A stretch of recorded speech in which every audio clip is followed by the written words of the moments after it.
প্রিয় শিক্ষার্থীবৃন্দ, আমরা দীর্ঘদিন অতিমারির জন্য, এই মহামারীর জন্য, আমরা এই কোভিড সিচুয়েশনের জন্য আমরা ক্লাসে সশরীরে উপস্থিত হতে পারছি না। আমরা দেরিতে হলেও তোমাদের কিছুদিন আগে মোটামুটি পরীক্ষাটা শেষ করেছ। এখন তোমরা দ্বিতীয় পর্ব থেকে তৃতীয় পর্বে উঠেছ। আমি নিপুল চন্দ্র কর্মকার, ইন্সট্রাক্টর ইলেকট্রিক্যাল, তোমাদের সাথে আছি। তোমাদের উৎকণ্ঠার কোনো কারণ নেই, আমরা তোমাদের সাথে আছি। প্রিয় শিক্ষার্থীবৃন্দ, তোমরা তৃতীয় পর্ব ইলেকট্রিক্যাল এবং তৃতীয় পর্ব ইলেকট্রোমেডিক্যাল তোমরা যেখানে আছো, তোমরা ময়মনসিংহ পলিটেকনিক ইনস্টিটিউট অনলাইন ক্লাসে যুক্ত হয়ে যাও। তোমাদের চিন্তার কোনো কারণ নেই, আমরা তোমাদের সাথে আছি। আমি এখন সার্কিট 2, যেটা তোমাদের কাছে একটু ভয়ের, একটু উদ্বেগের, কিন্তু কোনো কারণ নেই। প্রিয় শিক্ষার্থীবৃন্দ, কোনো কারণ নেই, আমি তোমাদের সাথে আছি। কোনো সমস্যা নেই। তোমাদের যে কোনো সমস্যার সাথে আমরা সমব্যথিত, আমরা আছি। তোমাদের কষ্ট আমরা জানি, তোমাদের কষ্ট হচ্ছে, কিন্তু এটা খুব বেশি দিন থাকবে না, প্রিয় শিক্ষার্থীবৃন্দ। এসি সার্কিট, তোমরা সার্কিট 1 করেছ দ্বিতীয় পর্বে, কিন্তু কতটুকু করতে পারেছ আমরা সেটা নিজেও বুঝি, তোমরাও জানো, খুব বেশি পারো নাই। কোনো রকম পরীক্ষা দিয়ে তোমরা তৃতীয় পর্বে উন্নীত হয়েছ। আমাদের এই সার্কিট 2 এর সাথে সার্কিট 1 অঙ্গাঙ্গি যদি আমরা ভালোভাবে না বুঝি, সার্কিট 2 এ আমাদের খুব কষ্ট হবে এবং তোমাদেরও কষ্ট হবে, কিন্তু কোনো সমস্যা নাই, আমি আছি তোমাদের সাথে, আমি আছি, কোনো সমস্যা নেই। প্রিয় শিক্ষার্থীবৃন্দ, সার্কিট 1 এর কিছু জিনিস আমি সূচনা হিসাবে তোমাদের সাথে শেয়ার করতে চাই। তোমরা যেখানে আছো, প্লিজ তোমাদের বন্ধুদেরও এই গ্রুপে অ্যাড হতে বলো। আমরা সার্কিট 2 করতে গিয়ে সার্কিট 1 এর কিছু জিনিস আমরা চেষ্টা করব। এই মুহূর্তে তোমাদের সার্কিট 1 তোমরা যা পড়েছ, কিছু হয়তো মুখস্থ করেছ, আর কিছু আমাদের একটা লাইভ ক্লাস ছিল। আমরা জানি এমবির কারণে অথবা নেটওয়ার্কের কারণে সবাই সংযুক্ত হতে পারে নাই, এই জন্য আমরা দুঃখিত। এখন দেখো প্রিয় শিক্ষার্থীবৃন্দ, সার্কিট 1 এর তোমরা ছিল এসি সিরিজ সার্কিট। যদি আমি তোমাদের সাথে একটু শেয়ার করি, তোমরা RL series circuit, RC series circuit, আর এলসি সিরিজ সার্কিট তোমরা পড়েছ। এখন তোমাদের সার্কিট 2 এর আমাদের প্রথম অধ্যায়, যেটা আছে এসি প্যারালাল সার্কিট। প্রিয় শিক্ষার্থীবৃন্দ, একটু দেখো, আমরা এসি সার্কিটের সমস্যা সমাধানের জন্য আমাদের কমপ্লেক্স ফর্ম নাম শুনছে, অথবা জটিল রাশিমালায় যেতে হবে। ডিসিতে সমস্যা নাই, কিন্তু যখনই আমরা সোর্স এসি হবে অথবা উৎস এসি হবে, তখন আমাদের দেখো, তোমরা অনেকে আরএল, একটু লক্ষ্য করো, আরএল একটা রেজিস্ট্যান্স এবং একটা ইন্ডাকট্যান্স সিরিজে যুক্ত হয়ে যদি আমরা এসি সরবরাহ দিই, একটু লক্ষ্য করো, নট ডিসি, এসি, এই চিহ্নটা দেখলে তোমরা বুঝতে পারবে এটা এসি, অল্টারনেটিং কারেন্ট। তাহলে আমি মনে করলাম সাপ্লাই ভোল্টেজ ভি, এটা তোমরা জানো। মোট কারেন্ট, যেমন মনে করো এটা হলো ফেজ, এটা হচ্ছে নিউট্রাল। প্রিয় শিক্ষার্থীবৃন্দ, তোমরা এতদিনে জানো আমরা সোর্সের ফেজ থেকে কারেন্ট বের হয়, লক্ষ্য করো। এই দেখো, মোট কারেন্ট কি, কারেন্টকে আমরা কি দিয়ে লিখি, আই। তাহলে দেখো সিরিজ সার্কিটে রেজিস্ট্যান্সের মধ্য দিয়ে যে কারেন্ট প্রবাহিত হচ্ছে, ইন্ডাকটেন্সের মধ্যেও সেই একই কারেন্ট প্রবাহিত হচ্ছে, এবং সেটা আবার নিউট্রাল দিয়ে ফেরত আসছে। এখন আমরা একটু দেখি, আর এর আড়াআড়ি একটা ভোল্টেজ ড্রপ হচ্ছে, এল এর আড়াআড়ি একটা ভোল্টেজ ড্রপ হচ্ছে, নাকি? লক্ষ্য করো, আর এর আড়াআড়ি ভোল্টেজ ড্রপকে যদি আমরা বলি ভি, দেখো এখানে একটা আর দিলাম, কি resistive voltage, resistive voltage VR.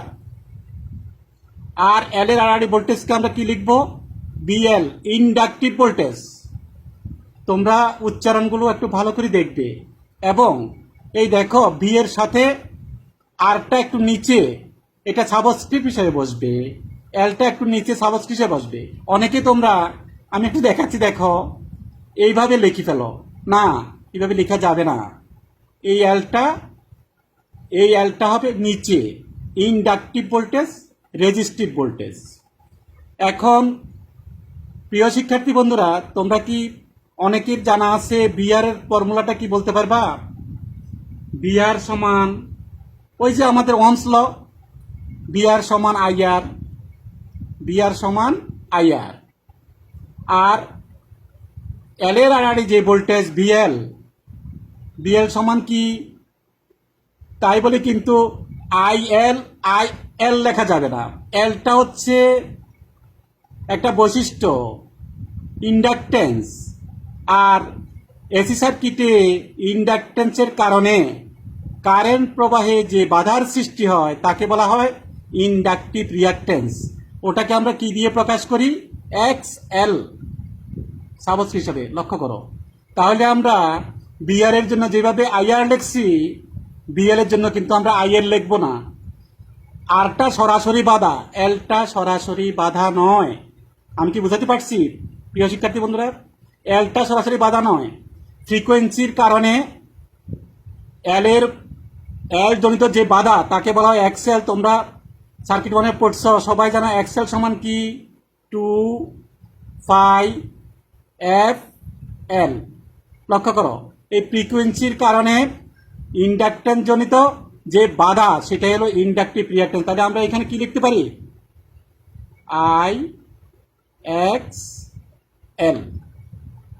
Very important প্রিয় শিক্ষার্থী বন্ধুরা। এই যে ভিআর এবং বিএল, সাপ্লাই দিলাম আমি ভোল্টেজ বি, তাহলে এই ভোল্টেজটা দুইটা লোডে ভাগ হয়ে গেল।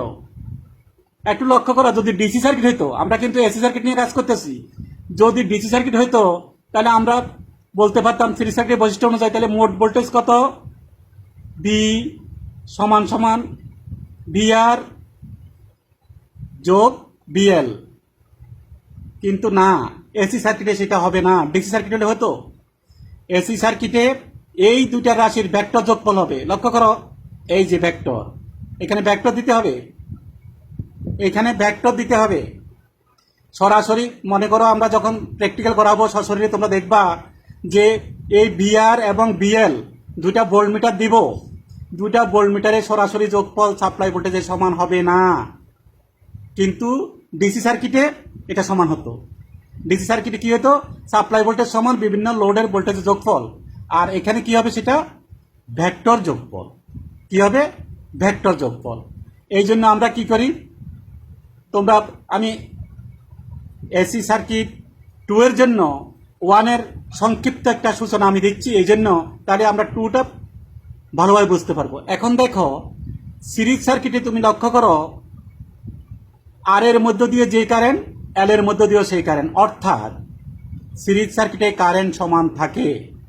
আর এই জন্যই সিরিজ সার্কিটের ভেক্টর চিত্র অঙ্কনের সময় কারেন্টকে আমরা রেফারেন্স হিসাবে ধরব, নির্দেশক হিসাবে ধরব।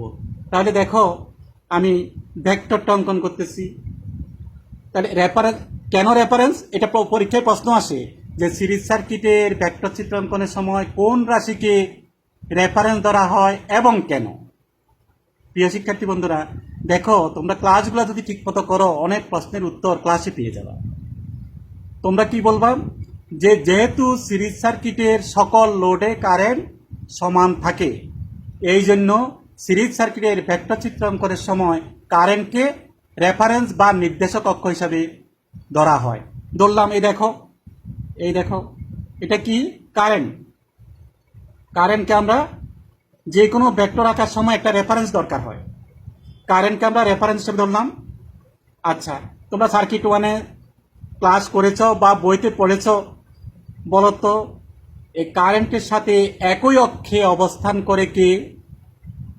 অনেকে পারো অনেকে পারো না, আমি বলতেছি সবসময় মনে রাখবা কারেন্টের সাথে একই অক্ষে অবস্থান করে রেজিস্টিভ ভোল্টেজ বিআর।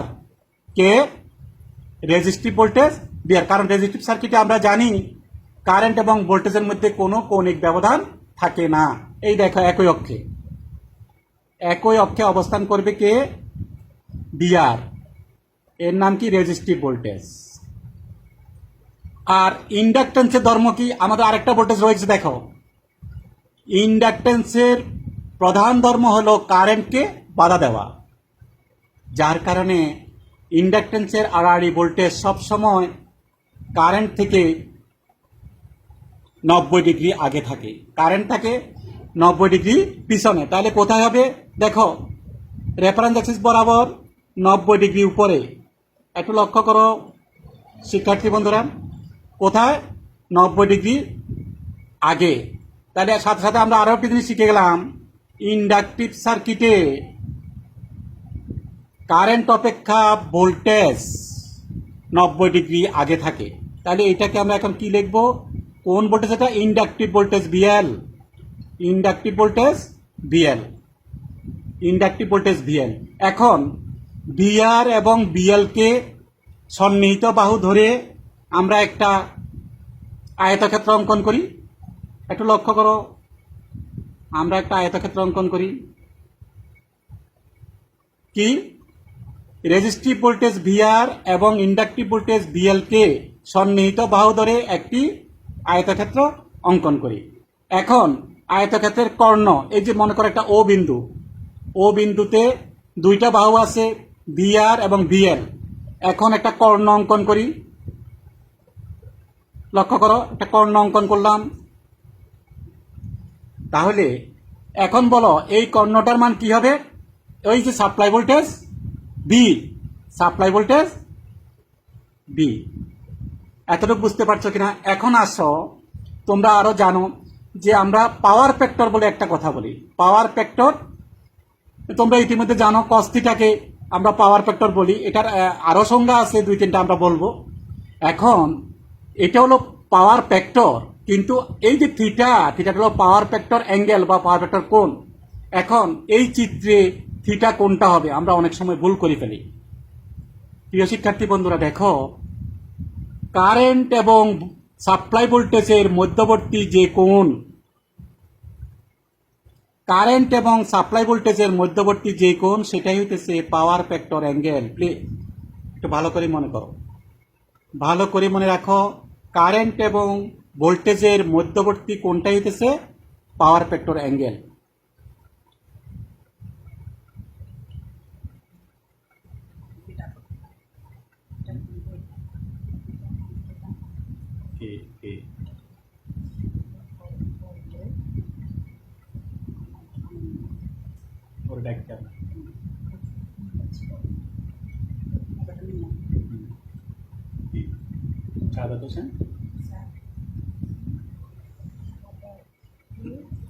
প্রিয় শিক্ষার্থী বন্ধুরা, তাহলে দেখো আমাদের ভিআর বিএল এর মধ্যে যে আয়তক্ষেত্র, তার কর্ণটা হইতেছে আমার সাপ্লাই ভোল্টেজ। তার কর্ণটা হইতেছে আমার সাপ্লাই ভোল্টেজ। সাপ্লাই ভোল্টেজ এবং কারেন্টের মধ্যবর্তী যে কোণ, সেটা হইতেছে পাওয়ার ফ্যাক্টর অ্যাঙ্গেল। আর ওই অ্যাঙ্গেলের কসের মানটাকে বলা হয় পাওয়ার ফ্যাক্টর। ওই অ্যাঙ্গেলের কসের মানটাকে বলা হয় পাওয়ার ফ্যাক্টর। এখন আসো, আমরা একটু কেন এটা সূচনাটা দিলাম, আমরা প্যারালাল সার্কিটে যাব। তাহলে সিরিজ সার্কিটে যদি আমরা একটুখানি সূচনা না দিই, প্যারালাল সার্কিট আমরা বুঝবো না।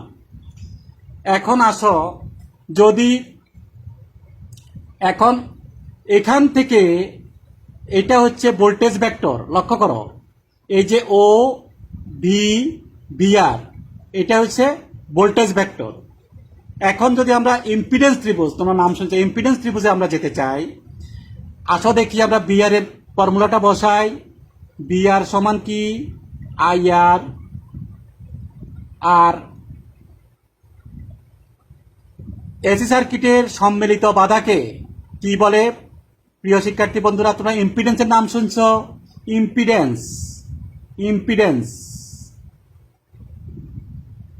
ইম্পিডেন্স। তোমরা ইম্পিডেন্সের নাম শুনছ। এটাকে কি দিয়ে প্রকাশ করে তাও জানো তোমরা? কি দিয়ে প্রকাশ করে? জেড। এসি সার্কিটের সম্মিলিত বাধা, এই যে আর এবং এল, এই দুইটা মিলে এই কারেন্টকে যে বাধা দিচ্ছে তাকে বলা হয় ইম্পিডেন্স। এটাকে কি দিয়ে লেখা হয়? জেড দিয়ে প্রকাশ করা হয়, জেড দিয়ে প্রকাশ করা হয়। তাহলে আমরা এই বি সমান বিআর সমান আইআর, বিএল সমান একটু আগে দেখাইছি আই এক্সএল, আর বি সমান কি হইতেছে? I Z. Total voltage, total voltage সমান সার্কিট টোটাল কারেন্ট গুণন সম্মিলিত বাধা। সম্মিলিত বাধাকে আমরা বলি ইম্পিডেন্স। এখন দেখো, আমরা যদি এই যে আইজেড থেকে আইকে বাদ দিয়ে দিই, দেখো ইম্পিডেন্স ত্রিভুজ আমরা কিভাবে পাচ্ছি? আমি শুধু নিচের ত্রিভুজটাকে সরাই নিয়ে আসি, নিচের ত্রিভুজটাকে সরাই নিয়ে আসি, একটু লক্ষ্য করো।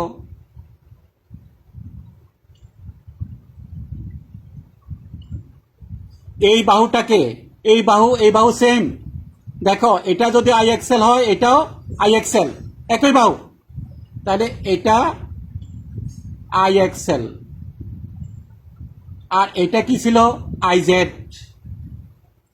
আর এটা কি ছিল? রেজিস্টিভ ভোল্টেজ বিআর সমান কি ছিল? আইআর। আর এটা কি ছিল? Power factor angle. দেখো এখনো আমি কিন্তু এটা ভোল্টেজ ভেক্টর, এখনো কিন্তু এটা ভোল্টেজ ভেক্টর। ভোল্টেজ ভেক্টরের তিন বাহুকে, আবার লক্ষ্য করো, ভোল্টেজ ভেক্টরের তিন বাহুকে আই দ্বারা ভাগ করলে, আমি যদি তিনটা বাহুকে আই দ্বারা ভাগ করি কি কি থাকতেছে দেখো। আবার একটু আঁকি, আবার একটু আঁকি। ভেক্টরে অবশ্যই তীর চিহ্ন দিতে হবে। আবার একটু আগে আই ছিল রেফারেন্স, আই দ্বারা ভাগ করলাম, আই চলে গেল কি আছে? আর আর এই কোনটা ছিল? থিটা। এটাকে আই দ্বারা ভাগ করলাম, কি চলে? আই চলে গেল কি আছে? এক্সেল। আর এটারে আই দ্বারা ভাগ করলে কি থাকে? জেড। এইটাই হচ্ছে আমাদের ইম্পিডেন্স ত্রিভুজ। কার? আর এল সিরিজ সার্কিটের ইম্পিডেন্স ত্রিভুজকে পরীক্ষা আসে। আর এল সিরিজ সার্কিটের ইম্পিডেন্স ত্রিভুজ অঙ্কন করে বিভিন্ন বাহু চিহ্নিত করো। তাহলে আমাদের যে সমকোণী ত্রিভুজের, লক্ষ্য করো, যে সমকোণী ত্রিভুজের ভূমি আর লম্ব ইন্ডাকটিভ রিঅ্যাকট্যান্স এবং অতিভুজ ইম্পিডেন্স দ্বারা প্রকাশ করা হয় তাকে কি বলে? আর এল সিরিজ সার্কিটের ইম্পিডেন্স ত্রিভুজ। আর এল সিরিজ সার্কিটের ইম্পিডেন্স ত্রিভুজ। তাহলে এখান থেকে আমার জেড এর সমীকরণটা কি হবে দেখি। অতিভুজ স্কয়ার আমরা জানি, অতিভুজ স্কয়ার সমান ভূমি স্কয়ার, ভূমি হলো আর, যোগ লম্ব স্কয়ার এক্স এল স্কয়ার, और জেড সমান কি হবে ওটা তোমরা জানো। তাহলে জেড সমান কি হবে? Square root of R square plus XL square, scale square. এখন আসো যে আমি থিটা, আমি পাওয়ার ফ্যাক্টরের জন্য প্রথমে যদি আমি এখানে ট্যান থিটা বলি বা কস থিটা বলি, দেখো কস থিটা কি হইতেছে? আমাদের পাওয়ার ফ্যাক্টর হচ্ছে কস থিটা। তাহলে এই ত্রিভুজ থেকে আমরা দেখি কস থিটা সমান কি? Power factor cos theta, power factor cos theta সমান কি? বলো শিক্ষার্থী বন্ধুরা। ভূমি বাই অতিভুজ নাকি? ভূমি কি? লক্ষ্য করো, ভূমি কি? আর আর অতিভুজ কি? জেড। এই যে পাওয়ার ফ্যাক্টরের সূত্র আমরা পেয়ে গেলাম। যে রেজিস্ট্যান্স ও ইম্পিডেন্সের অনুপাতকে পাওয়ার ফ্যাক্টর বলে। রেজিস্ট্যান্স ও ইম্পিডেন্সের অনুপাতকে পাওয়ার ফ্যাক্টর পেয়ে গেলাম। এখন যদি তোমাকে বলে পাওয়ার ফ্যাক্টর কোণ নির্ণয় করো, তোমরা ত্রিকোণমিতি থেকে অবশ্যই জানো। আর এখান থেকে আমরা যদি থিটা বলি কি হবে, cos inverse R divide by Z, cos inverse R divide by Z. এটা হচ্ছে সাধারণ ফর্মুলা, কিন্তু আমাদের এখন এইভাবে যদি অঙ্ক করতে হয় অনেক সময় লাগবে। প্রিয় শিক্ষার্থী বন্ধুরা, অনেক সময় লাগবে। আমরা এখন পোলার, রেক্টেঙ্গুলার এবং কমপ্লেক্স মেথডে আমরা জটিল বীজগণিত ব্যবহার করে এসি সার্কিটের সমস্যার সমাধান করব। জটিল বীজগণিত ব্যবহার করে এসি সার্কিটের সমস্যার সমাধান করব। এই জন্য তোমরা সার্কিট ওয়ানে একটু পড়ছো,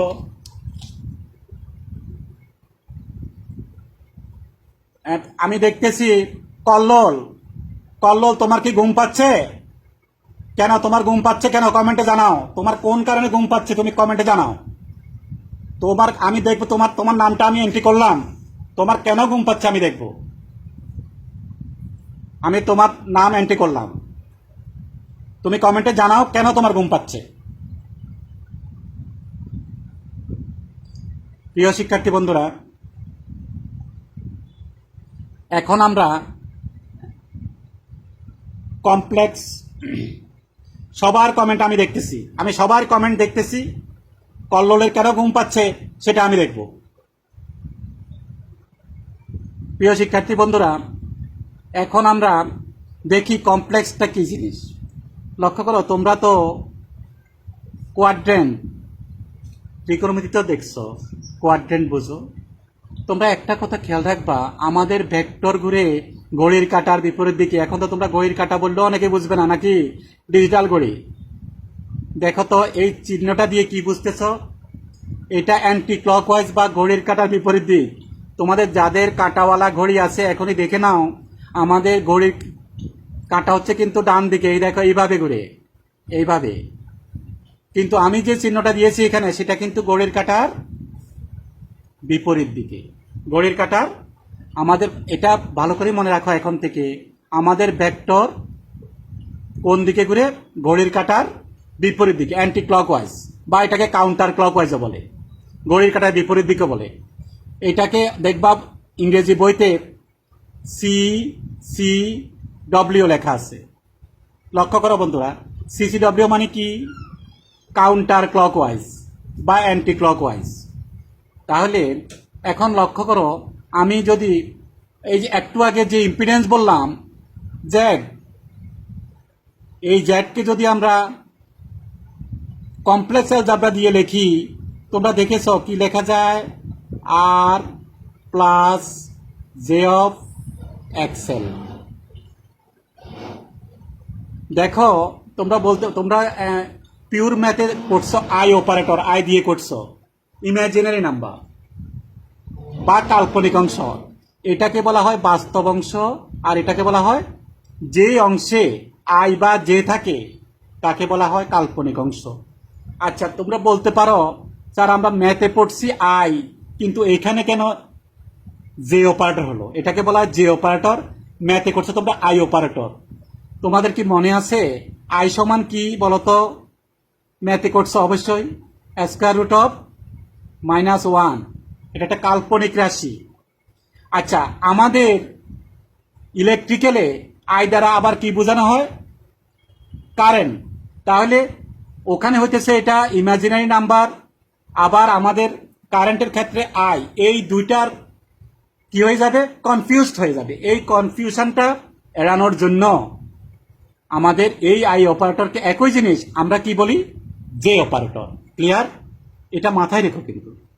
কেন এখানে আমরা, আবার তোমরা যখন ক্যালকুলেটরে, সায়েন্টিফিক ক্যালকুলেটরে, তোমরা সবাই কিন্তু সায়েন্টিফিক ক্যালকুলেটর 991 ইয়েসটা ব্যবহার করতে হবে। আমি আবার বলছি, তোমরা ক্যালকুলেটর হবে 991 ইয়েস, কারণ কমপ্লেক্স মোডে আমরা অঙ্ক করব। 991 ইয়েস এই ক্যালকুলেটর থাকতে হবে। এবং তোমরা মোড টিপে দেখবা CMPLX আছে কিনা। C M P L X, এই কথাটা আছে কিনা দেখবা। মোট টিপে অনেকগুলোতে আছে সিওএমপি, সিওএমপি থাকলে হবে না, সিওএমপি থাকলে হবে না, সিওএমপিও থাকবে, আবার সিএমপিএলএক্স কমপ্লেক্স, এটা সংক্ষেপে বলে কমপ্লেক্স। এইটা যে সাইন্টিফিক ক্যালকুলেটর আছে সেই সাইন্টিফিক ক্যালকুলেটর তোমাদের ইউজ করতে হবে, না হলে আমরা শর্টকাট অঙ্ক করতে পারবো না। আমাদের দেখবা এক একটা অঙ্কে, আমরা যখন অঙ্কে আসবো দেখবা অনেক পড়ে দিয়ে এক একটা অঙ্ক 2 পৃষ্ঠা 3 পৃষ্ঠা হয়ে যাবে, কিন্তু সেই অঙ্ককে আমরা 1 পৃষ্ঠা এমনকি আরো কম অর্ধেক পৃষ্ঠায় শেষ করব। তোমরা ক্লাসে আমার সাথে থাকো, দেখবা আমরা মজার মজার জিনিস দেখবো, মজার মজার জিনিস দেখবো। তাহলে ক্যালকুলেটর কি কিনবা? সাইন্টিফিক ক্যালকুলেটর, ওই যে মোড আছে, মোডটাকে টিপবা, ঠিক আছে? এই মোডটাকে প্রেস করলে দেখবা একবার ডিগ্রি আসতেছে, রেডিয়ান আসতেছে, সিওএমপি আসতেছে, ম্যাট্রিক্স আসতেছে এবং সিএমপিএলএক্স। প্রিয় শিক্ষার্থী বন্ধুরা, সিএমপিএলএক্স মোড আছে কিনা ওটা দেখে নেবা, তাহলে আমরা কমপ্লেক্স মোডে সরাসরি যোগ বিয়োগ গুণ ভাগ একসাথে করে ফেলতে পারবো। আমি দেখাবো, ক্রমান্বয়ে তোমাদের সব দেখাবো আমি। তাহলে এটা খুব ইম্পর্টেন্ট কথাগুলা, এই জন্য সব ক্লাসে থাকতে হয় বাবা, সব ক্লাসে থাকতে হবে। তাহলে কেন আয়ের পরিবর্তে আমরা যে লিখতেছি তোমরা কি বুঝতে পারছো? আচ্ছা, আরো একটা মজার জিনিস দেখো, তুমি কিন্তু ক্যালকুলেটর যখন প্রেস করবা তখন কিন্তু যে দেখবা না, কি দেখবা? আই দেখবা। কি দেখবা? আই।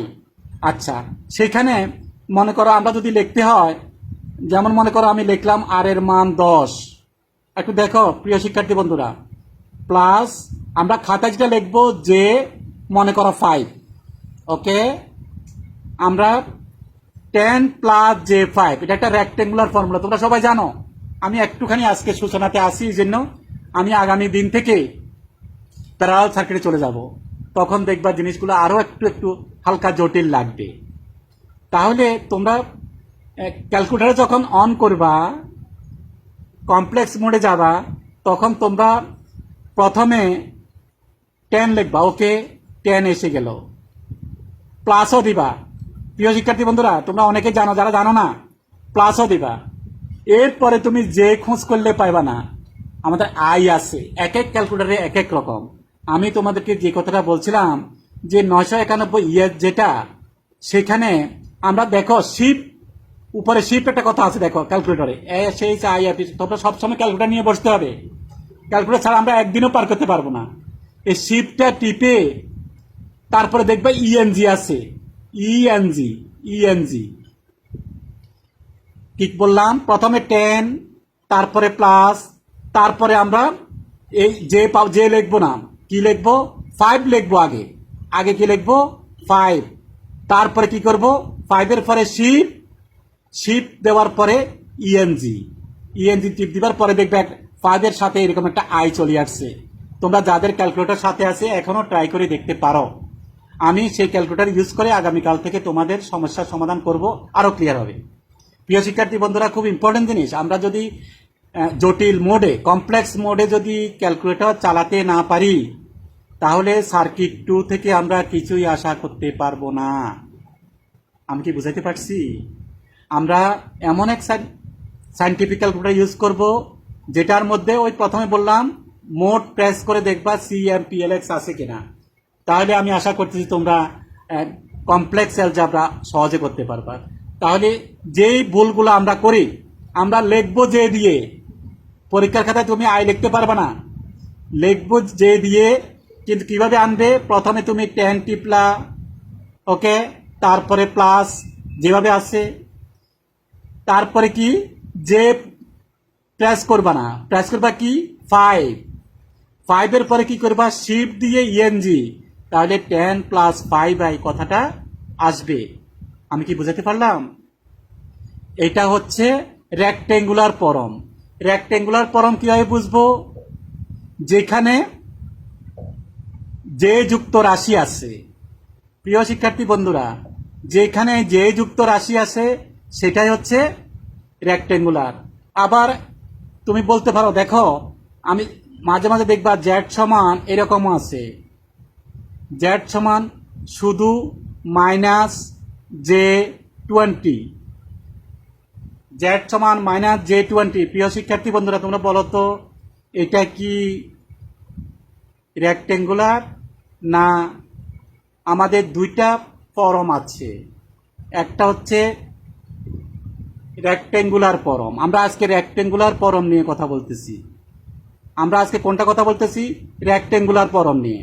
তাহলে রেক্টেঙ্গুলার ফর্মে দেখো এখানে রিয়েল বা বাস্তব অংশ নাই, তার মানে এটাকে কি লেখা যেত?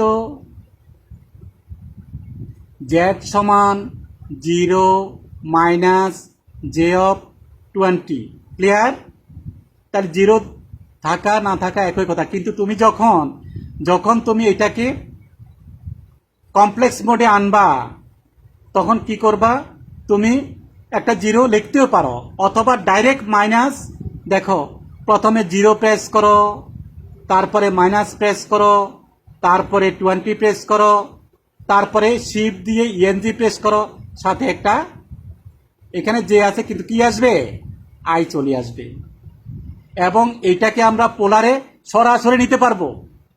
আমরা তো তোমাদের সার্কিট 1-এ সূত্র দিয়ে শিখছ, এখন আমরা কমপ্লেক্স মোডে গিয়ে এটা লেখার পরে আমরা যে 991 ইএস বললাম, অথবা এক একজনের কাছে এক একটা ক্যালকুলেটর আছে, 991 ইএস যদি আমরা ব্যবহার করি, প্রিয় শিক্ষার্থী বন্ধুরা তোমরা শিফট দেখো, শিফট দিয়ে SHIFT শিফট, আবার বলছি শিফট দিয়ে যদি আমরা কি করব? 2 প্রেস করি। শিফট দিয়ে যদি আমরা 2 প্রেস করি তখন দেখবা সেখানে লেখা আছে আর প্লাস মনে করো XI এরকম, আবার লেখা আছে তোমার আর অ্যাঙ্গেল থিটা, কয়েকটা অপশন আছে। তাহলে প্রিয় শিক্ষার্থী বন্ধুরা বলো তো আর প্লাস XI যেটা এটা হচ্ছে কি? রেক্টেঙ্গুলার। আর আর অ্যাঙ্গেল থিটা এটা কি? পোলার। তুমি এটাকে পোলার করতে চাও, আমরা কি করব? শিফট দিয়ে 2 টিপার পরে এরকম কয়েকটা অপশন আসবে, অথবা কোনো ক্যালকুলেটরে ডাইরেক্ট লেখা আছে রেক্টেঙ্গুলার পোলার। তুমি কি এটাকে পোলার মেথডে নিবা? এইভাবে দিয়ে চিহ্নের সাথে আবার লেখা আছে POLAR। ভেরি ইম্পর্টেন্ট জিনিস প্রিয় শিক্ষার্থী বন্ধুরা। তখন তুমি দেখবা এটা কি একে আছে না 2-এ আছে, কোনটাতে আছে। তাহলে তুমি যদি মনে করো এটা 2-তে আছে বা 3-এ আছে, ওটা প্রেস করার সাথে সাথে এটা দেখবা একটা ডাইরেক্ট পোলারে চলে আসবে। এটা সম্ভবত 20 অ্যাঙ্গেল -90 ডিগ্রি এরকম আসবে। তোমরা যারা ক্যালকুলেটর নিয়ে বসে আছো সব সময় সাথে ক্যালকুলেটর থাকতে হবে।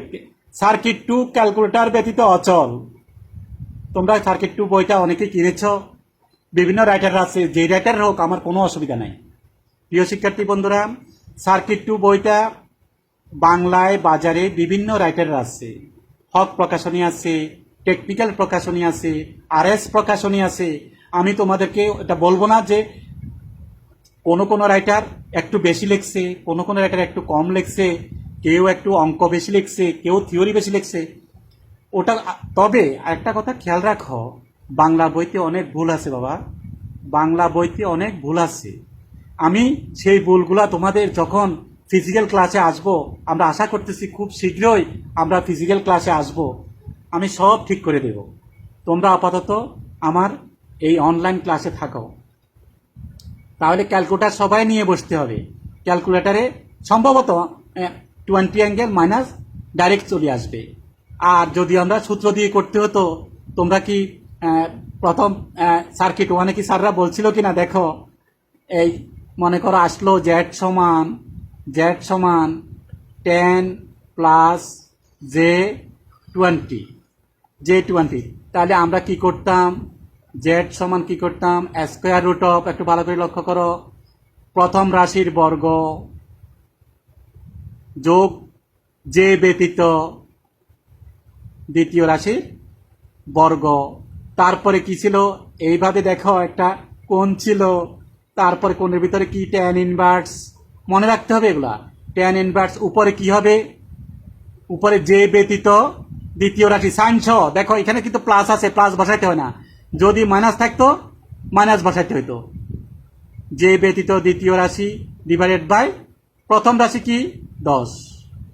তাহলে এখানে কাজ করে যেটা পাইবা এটা হয়তো এরকম একটা রাশি হবে, আর এই যে কোণের ভিতর রাশি হবে। এখন যে কথাটা বললাম আমি একটু আগে যেটা দিয়েছিলাম সেটাতে একটু আসো দেখি। জেড সমান 0 মাইনাস জে অফ 20। দেখি আমরা এটাতে এটা অ্যাপ্লাই করি দেখি একটু। দেখো square root of 0 square plus যে ব্যতীত দ্বিতীয় রাশি কি -20 whole square angle tan inverse উপরে কি যে ব্যতীত দ্বিতীয় রাশি চিহ্ন সহ। দেখো এখানে কিন্তু আমি +20 বসাইছিলাম, কিন্তু এখানে প্লাস বসাইতে হয় না, এখানে কিন্তু মাইনাস অবশ্যই দিতে হবে। কি দিতে হবে? -20। নিচে কি প্রথম রাশি কি 0, প্রথম রাশি কি 0। এখন দেখো তাহলে কি হইতেছে স্কোয়ার রুট অফ মাঝে মাঝে প্লাস হয়ে যাবে, তাহলে কি 20 স্কোয়ার অ্যাঙ্গেল tan ইনভার্স আর সামথিং বাই 0 কি হয়? ইনফিনিটি। তোমরা কি জানো সামথিং বাই 0 ইনফিনিটি, আর 0 বাই সামথিং মনে করো 0/10 সমান কত? 0। কিন্তু 10/0 কত হবে? ইনফিনিটি। তাহলে tan ইনভার্স ইনফিনিটি এটা তুমি ক্যালকুলেট করে দেখো, তাহলে এটার কি হবে? বর্গমূল হবে 20, অ্যাঙ্গেল কি হবে? ওই যে মাইনাস থাকার কারণে এখানে একটা মাইনাস কোণ আসবে, কথা বলছো? এখানে একটা মাইনাস কোণ আছে, মাইনাস কত হবে? ইনফিনিটিটা ইনভার্স করে দেখো কত আসবে? 90 ডিগ্রি। তাহলে দেখো কতক্ষণ সময় লাগতেছে। হ্যাঁ, এইভাবে আমরা অনেক সময় লেগে যাবে, অনেক সময় লেগে যাবে। আমরা এই জন্য কোন মোডে করব প্রিয় শিক্ষার্থী বন্ধুরা? কমপ্লেক্স মোডে করব। আমি প্রতিদিন আমি ক্যালকুলেটর নিয়ে কালকে থেকে আমি ক্যালকুলেটর নিয়ে বসবো, তোমাদেরকে দেখাই দেব। আপাতত আমি যে ক্যালকুলেটর নিয়ে বসবো সেটা হচ্ছে 991। ইয়েস প্রিয় শিক্ষার্থী বন্ধুরা, যেই ক্যালকুলেটর নিয়ে বসবো আমি সেটা হচ্ছে 991। ইয়েস, এই ক্যালকুলেটর দিয়ে কালকে থেকে আমরা ক্লাস শুরু করবো। কালকে এই যে খুঁটিনাটি বিষয়গুলা, অনেক ব্যাপারগুলো, এই জিনিসগুলো যদি মনে রাখো তাহলে আমাদের রেক্টেঙ্গুলার থেকে পোলার থেকে রেক্টেঙ্গুলার অতি সহজে আমরা করতে পারবো। তাহলে প্রিয় শিক্ষার্থী বন্ধুরা, আমরা আগামী দিন আমরা আরএলসি প্যারাল সার্কিট অর্থাৎ প্রথম অধ্যায় তোমাদের সুবিধার জন্য তোমাদের একটুখানি পূর্ব অভিজ্ঞতা আছে কিনা সেটা আজকে আমরা শেয়ার করলাম।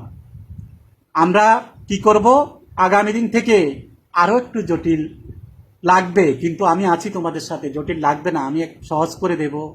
যে এই যে জিনিসগুলো বললাম তোমরা এইটুক ধারণা আছে কিনা আমি জানার জন্য। অনেকের আছে আবার অনেকের নাই, অনেক কিছু শিখার আছে বাবা, অনেক কিছু। সার্কিট যদি আমরা না শিখি, ইলেকট্রিক্যাল বলো আর ইলেকট্রোমেডিক্যাল বলো, ইলেকট্রোমেডিক্যালের ছাত্রছাত্রীরাও যুক্ত আছো, তোমাদেরও আমি দেখেছি চতুর্থ পঞ্চম ষষ্ঠ থেকে পর্ব পর্যন্ত এই সার্কিটটা তোমাদেরকে যথেষ্ট জানতে হবে, যথেষ্ট জানতে হবে। সার্কিটের উপরে আমাদের অনেক কিছু নির্ভর করবে বাবা। তাহলে আজকে যা শিখেছি সেখান থেকে তোমরা প্লিজ একটু যদি হাতে যদি কাগজ আর কলম থাকে একটু দেখো। আমরা তোমাকে একটু সামান্য কাজ দিয়ে দিই। 1 নাম্বার লেখো আর এল সি সিরিজ সার্কিটের RLC সিরিজ সার্কিটের সরি সি তো আমি করাই নাই, তাহলে সিটা বাদ দিলাম প্লিজ, সি আমি করাই নাই। RL সিরিজ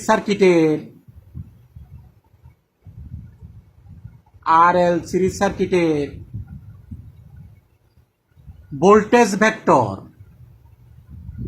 আমি দুইটা কিন্তু দেখাইছি। ভোল্টেজ ভেক্টর তোমরা একটু লিখে নাও, RL সিরিজ সার্কিটের ভোল্টেজ ভেক্টর এবং ইম্পিডেন্স ত্রিভুজ এবং ইম্পিডেন্স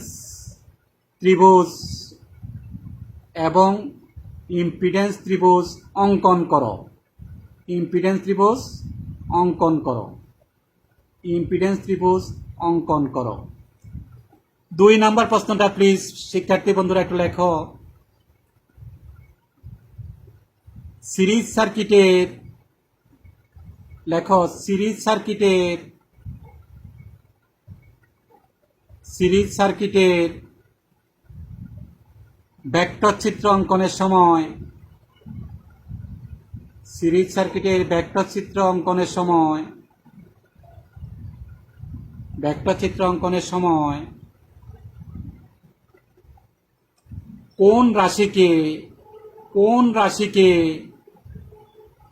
কোন রাশিকে রেফারেন্স ধরা হয় এবং কেন? কোন রাশিকে রেফারেন্স ধরা হয় এবং কেন?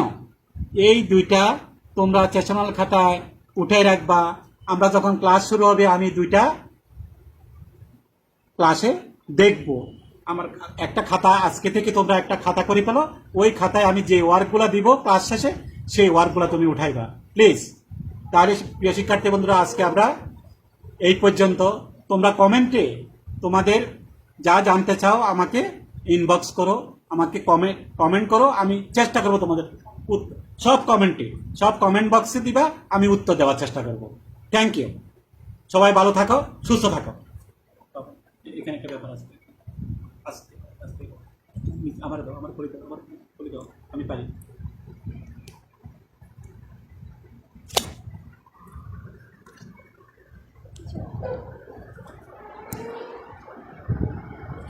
Finish.